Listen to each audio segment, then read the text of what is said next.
Fernandinho resmi gantung sepatu. Napoli jalani sidang manipulasi keuangan. Cedera ACL musim Fabio Carvalho berakhir. Hasil undian playoff Piala Dunia.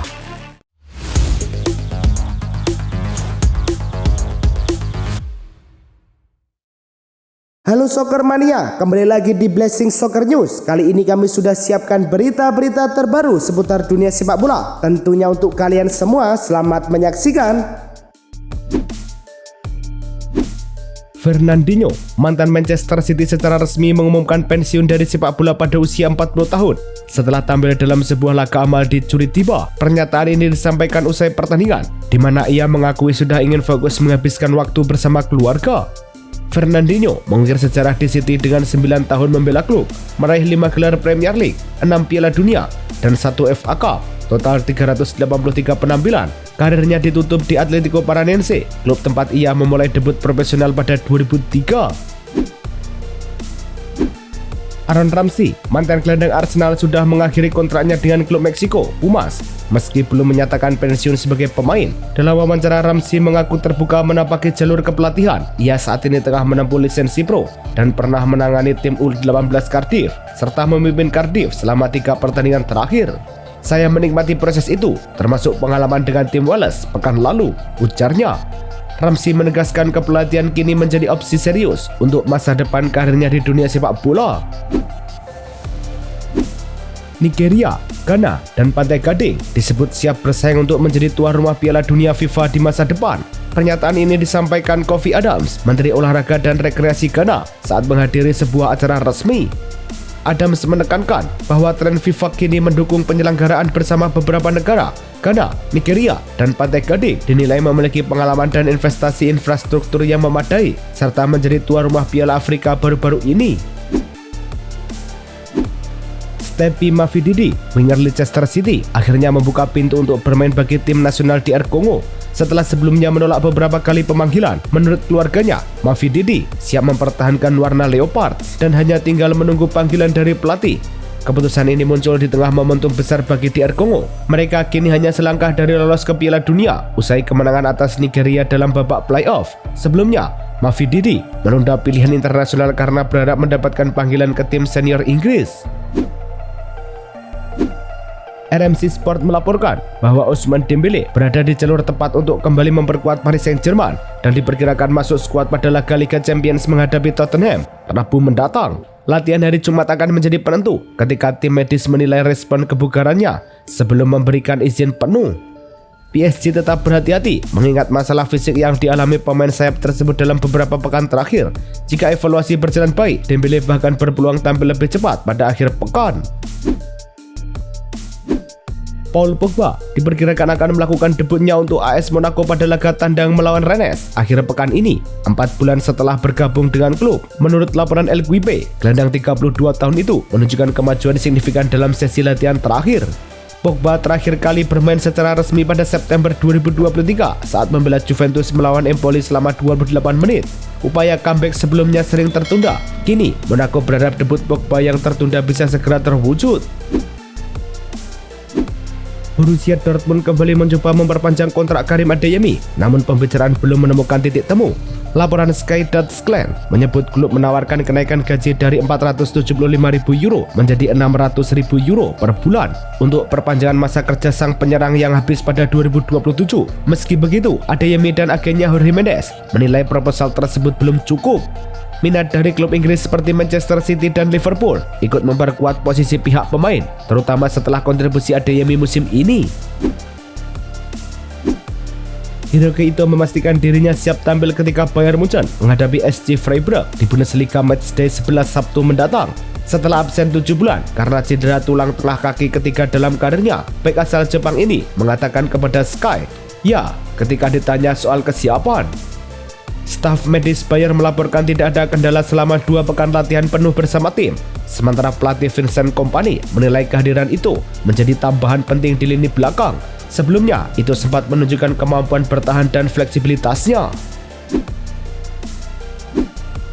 Juventus mengonfirmasi bahwa Dewan Direksi menyetujui penambahan modal baru senilai sekitar 100 juta euro dengan rincian akhir akan diumumkan saat proses resmi selesai, menurut laporan Calcio e Finanza.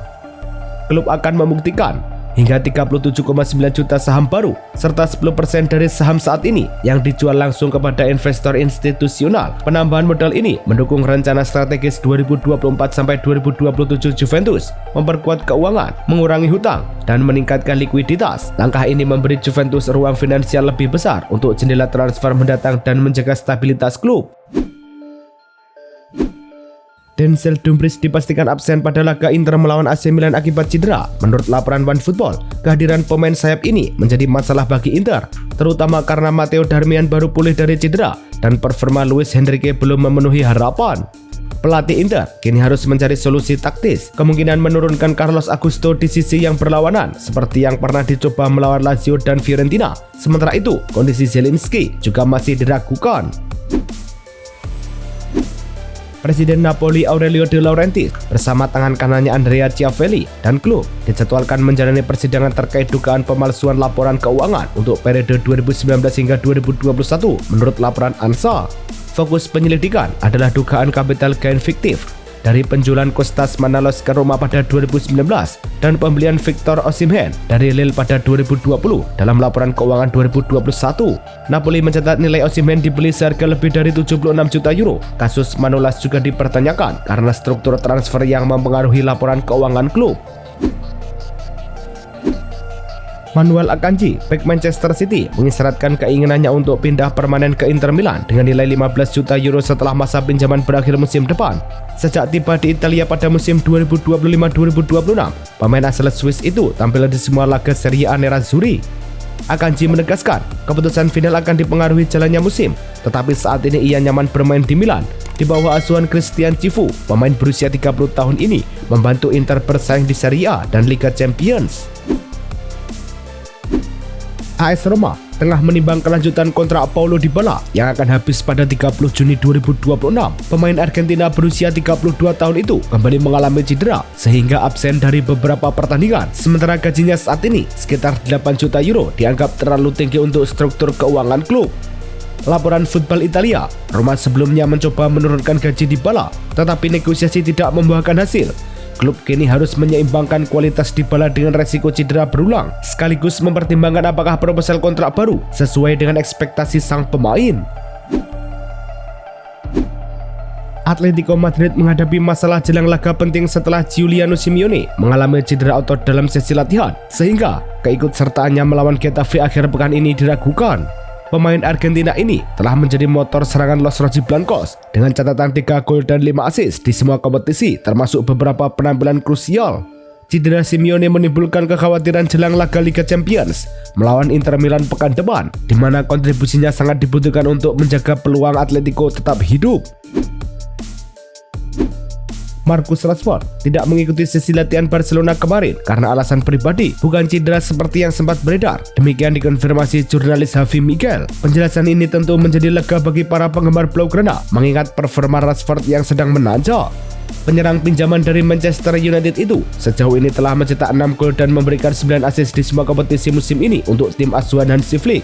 Fans Barcelona pun bisa menantikan aksi Rashford saat menghadapi Athletic Bilbao Sabtu mendatang di Spotify Camp Nou. Lamine Yamal kembali mengikuti sesi latihan Barcelona setelah menjalani perawatan intensif untuk mengatasi pubalgia kronis. Seperti dilaporkan Mundo Deportivo, pemain sayap berusia 18 tahun itu sempat absen dari laga kualifikasi Piala Dunia Spanyol. Yamal menjalani program pemulihan terstruktur. Ia sudah ikut latihan kelompok kemarin dan dipastikan tersedia untuk pertandingan La Liga melawan Athletic Bilbao di Spotify Camp Nou dengan jam bermain yang akan diatur agar tetap fit menghadapi Liga Champions melawan Chelsea di pekan depan. Eduardo Camavinga tercatat kembali berlatih penuh bersama Real Madrid usai pulang dari jeda internasional dengan masalah hamstring. Laporan Marca menyebut Xabi Alonso menilai gelandang 23 tahun itu sudah berada pada kondisi optimal dan berpeluang menjadi starter saat Madrid menghadapi Elche di laga Liga akhir pekan ini. Situasi ini menjadi penting karena Aurelien Tchouameni masih menepi akibat kendala kebugaran. Tribuna juga mengonfirmasi kabar latihan Camavinga pada Rabu pagi yang memperkuat keyakinan bahwa ia siap mulai pertandingan di Spanyol Selatan.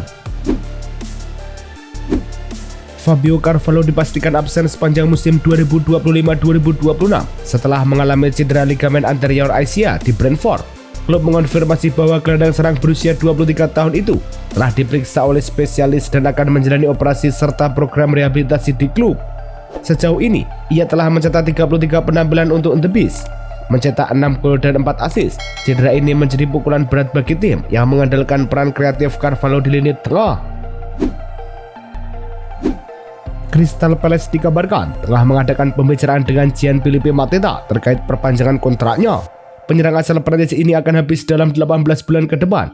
Sementara minat klub lain mulai muncul. Musim ini, Mateta telah mencetak 6 gol dari 11 penampilan di Premier League dan menjalani debut bersama tim nasional Prancis yang meningkatkan daya tariknya. Meski begitu, pihak Palace tetap tenang dan berharap sang pemain 28 tahun tetap bertahan di Selhurst Park. Jadon Sancho kembali masuk radar bursa transfer musim dingin setelah tampil minim di Aston Villa. Ia baru beberapa kali diturunkan oleh Unai Emery di Premier League, Piala Domestik, dan Liga Eropa. Menurut Tribuna, Roma tertarik memanfaatkan situasi ini untuk menambah opsi penyerang kiri atau gelandang serang. Meski transfer diprediksi rumit karena gaji tinggi Sancho dan minat Galatasaray yang juga mengincarnya, klub Turki bahkan siap bersaing dengan Roma. Keputusan akhir diperkirakan akan sulit dan penuh pertimbangan. Giovanni Quenda dipastikan akan masuk skuad utama Chelsea pada musim 2026-2027. Kabar ini disampaikan Football London yang melaporkan bahwa manajemen The Blues puas dengan perkembangan sang winger selama dipinjamkan semusim lagi ke Sporting CP. Chelsea telah mencapai kesepakatan senilai sekitar 40 juta pound sterling untuk merekrut pemain 18 tahun itu pada Maret 2025, namun memilih membiarkan berkembang di Portugal. Sejauh ini, Quenda mencatat 4 gol dan 5 assist dari 18 pertandingan. Kehadirannya nanti akan menambah opsi di sektor penyerang. Liverpool disebut menjadi tujuan yang paling disukai Antoine Semenyo jika meninggalkan Bournemouth pada Januari mendatang. Laporan dari Dove Okop menyebutkan bahwa kedua klub sudah menjalani pembicaraan awal dan suasananya dinilai positif. Winger Ghana berusia 25 tahun ini memiliki klausul pelepasan sekitar 60 juta pound sterling ditambah 5 juta pound sterling dalam bentuk add-on yang dapat diaktifkan saat bursa musim dingin dibuka. Selain Liverpool, Manchester City dan Tottenham juga memantau situasi. Persaingan diperkirakan bergerak cepat mengingat klausul tersebut memungkinkan keputusan dalam waktu singkat. Liverpool mendapat kabar baik menjelang laga menghadapi Nottingham Forest akhir pekan ini. Kiper utama Alisson Becker dipastikan kembali ke skuad setelah absen 7 minggu akibat cedera hamstring. Sejak 30 September, Alisson belum tampil, namun manajer Arne Slot menyatakan kiper asal Brasil itu kini berlatih penuh dan siap menjaga gawang Liverpool. Absennya Alisson sempat membuat tim kalah 5 dari 8 pertandingan terakhir, sehingga kepulangannya diharapkan memperkuat lini belakang. Alisson sebelumnya mencetak 2 clean sheet dari 6 penampilan awal Premier League musim ini. Kapten Arsenal, Martin Odegaard, mungkin kembali memperkuat tim di derby London Utara kontra Tottenham. Meski kondisinya masih diragukan, manajer Mikel Arteta akan mengambil keputusan menit-menit terakhir terkait kebugaran sang gelandang yang sedang pulih dari cedera lutut. Menurut laporan Arsenal Insider, ada dorongan optimis bahwa Odegaard bisa tersedia untuk pertandingan krusial ini. Sumber mencatat bahwa pemulihan pemain asal Norwegia itu berjalan positif, meski keputusan final memang masih menunggu. Manchester City dikabarkan sedang menyiapkan perpanjangan kontrak untuk Joško Gvardiol. Laporan dari Tolmis Hairdo di X menyebutkan bek Kroasia berusia 23 tahun ini tetap menjadi pemain andalan di lini pertahanan meski sempat absen sebulan karena cedera.